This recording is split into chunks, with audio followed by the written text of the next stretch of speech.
guys, welcome back to my channel. I hope you're having a great day so far. So today we're going to be doing an anti haul. If you're worrying about this makeup, hopefully you're not worrying about it. If you're wondering about this makeup, I have a get ready with me coming very soon with this makeup. I've just changed my lip.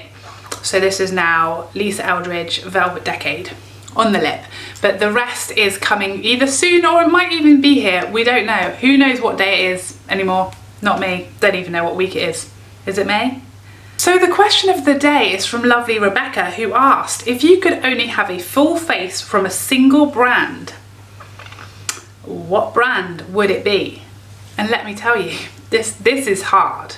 This is hard. The first spark that lit up in my brain was Pat McGrath. Love her foundation, love her concealer, like her powder, you know, obviously eyes and mascara is covered, lips are covered. I was like, yeah, Pat all the way. But she's got no bronzers or blushes and no powder highlight. So what am I gonna do with the rest of my face? I'd have to use concealer or foundation. I'm not a fan of doing that, so I had to change my mind. So it was going to be Pat McGrath, but we need cheap products from Pat. We need them. Like we need, I mean, a hole in the head, honestly. But we want them. We want them. That's what we want them. So my answer is Charlotte Tilbury. You guys know I love and adore Charlotte Tilbury. I love her makeup. She's got gorgeous eyeshadows, gorgeous foundations, decent concealer, lovely powder, phenomenal bronzers, blushes, highlights. I'd be good. Lipsticks, love her lipsticks. The only things that I wouldn't be like my top favorites are probably brows and lashes, but we could make do. We can make it work because the rest is bomb. So I pick Charlotte. So now on with the anti-haul. So let's have a look. I will have up here somewhere some of my favourite makeup and beauty news slash sneak peeks slash tea accounts that I follow on Instagram, because this is where I get all of my information, all of my products that are coming up, new releases, all of that. And this is what these accounts are what I'm looking at right now to see what I do not want. Let's have a look. First up, this highlight from Becca. It looks nice. I've said this before, highlight, in order for me to buy a new one, it has to be like it has to offer me something different. At this point, I've got a whole drawer of highlights. If you're gonna offer me something that isn't in that drawer, we can talk about it. We'll have a conversation. But if it's the same as 16 of the ones that I already have in my drawer, what's there to talk about?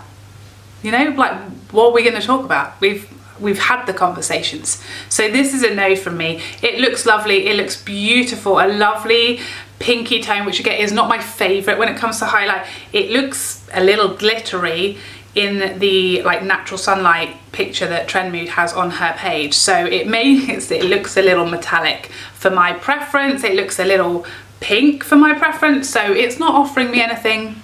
I don't need to have a conversation. Next up, this Fit Me Maybelline sachet. I'm guessing. It reminds me of the sachets I gave my children when they were weaning, that they were full of just mushed up vegetables. Those poor kids, honestly. That's what it reminds me of. It's exactly the same. Now, I fully understand and appreciate the concept of this packaging. I think if you are someone who travels a lot, a makeup artist who wants to mix shades, who needs to have like 20 different foundation shades in their kit, this is amazing. Like, you could just slot them all in. They can't smash in your bag. I guess they're less likely to leak. I don't know, hopefully. And easy to mix because you can squeeze, and you also easily be able to get the full content out pretty easily. I guess it's more environmental, but maybe not if that's plastic, obviously, and the bottle is glass. But yeah, so I get it, I appreciate it, but it's not for me.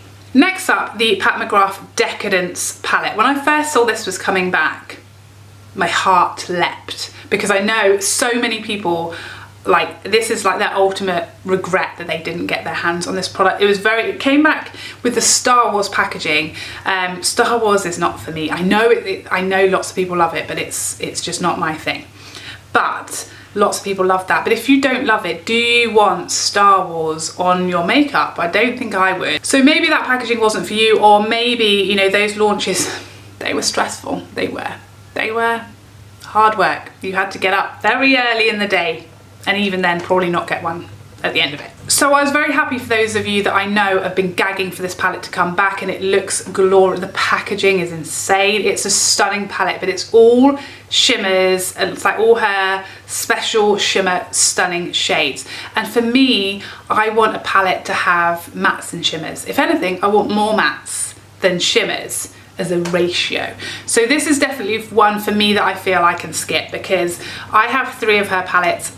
I'm in love with them all, and the fact that I need to open 2 to do my eyeshadow if I'm going to use this, I just know I won't use it. I know I'll just sit there because I can't be bothered to get 2 out, because that's literally how lazy I am, and I'm not even going anywhere at the moment. Another product that I've had a lot of questions about that I'm not picking up is the Dior Forever Summer Skin. When I first saw this, I almost just immediately got it for review purposes, but I had just reviewed the Armani Neo Nude Natural Skin etc.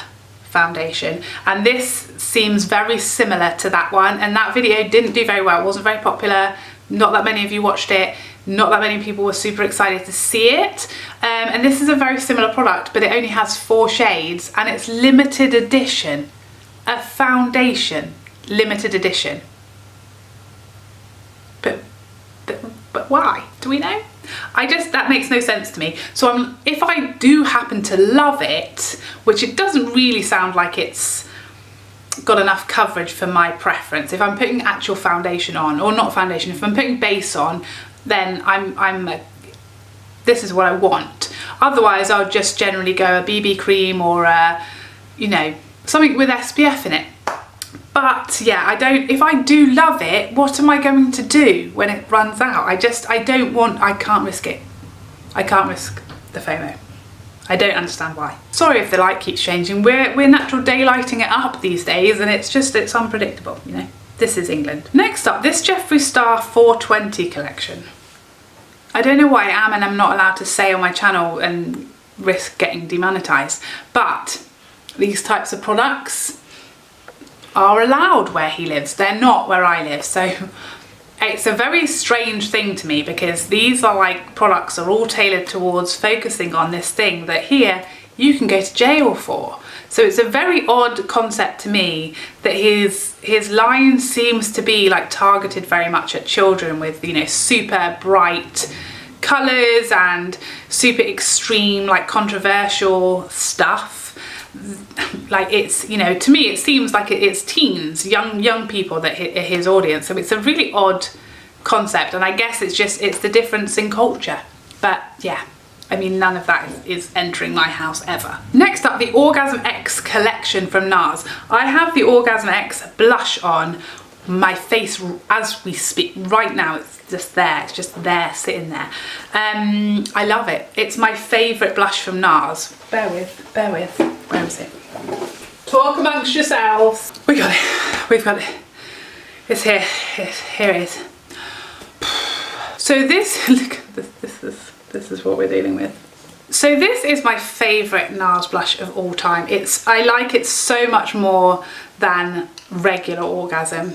Orgasm X is highly superior in my opinion and on my skin tone. I was never a fan of regular Orgasm, but this one speaks to me. So a collection that's all kind of tailored around this shade is much more exciting to me actually than an Orgasm collection, of which we've seen 327 at this point, you know. Still, I just don't see anything that I don't have, that I need, that is not something we've seen before. But yeah, I have the blush. I don't see anything else in that collection that I don't really have. I'm not massively stoked and excited by looking at any of the pictures. It just looks like the same stuff again. And actually the packaging isn't as exciting for this collection.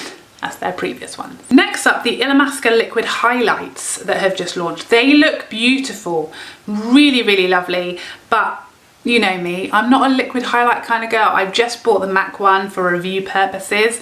I'm set. I actually really like the Charlotte Tilbury liquid highlight wand, surprisingly, as it's a liquid highlight and we're talking about me.